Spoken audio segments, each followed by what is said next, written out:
It's been quite some time since Sucker Punch Productions last took Sly Cooper fans on a wild caper. Sly hasn't dipped his feet into next-gen water just yet, but the devs behind the Rascally Raccoon are looking to fill the gap, sandbox style, with an electrifying new IP. Infamous grounds players within the ravaged borders of Empire City, where a befuddled bike messenger named Cole awakens to mysterious powers after surviving a calamitous explosion that levels half the town. There are plenty of questions, but one thing is obvious. A gang called the Reapers is hell-bent on intensifying the chaos, and the city could definitely use a hero even if he isn't exactly a Boy Scout. This is where you come in. Infamous charges players with changing the fate of Empire City by completing various missions scattered around town. Whether it's purging the city of contaminated water supplies, dealing with the latest incursion by the Reapers, or cleaning up the streets in general, Cole will be faced with a wide spread of scenarios that will test his ability and morality. There is an internal struggle between good and evil, manifesting as a system known as karma.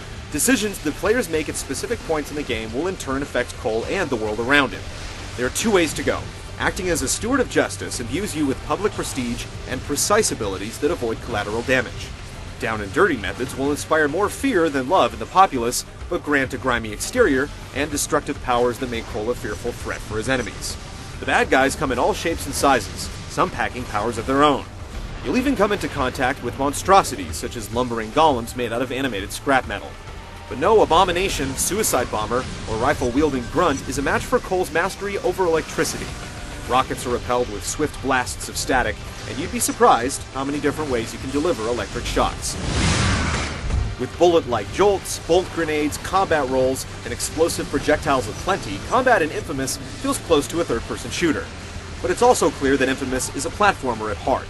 Every jutting edge, banister, rail, and pole is a target for you to cling to or slide across. And if Cole ever happens to run out of juice, you can get a boost from the many electrical sources around town. Suffice to say that you'll definitely have the power to accomplish your goals. With its imminent release on the horizon, this superpowered game is definitely starting to charge up a bit of hype. Be sure to bounce back to Gametrailers at the end of the month, where we'll decide if Infamous truly makes a name for itself.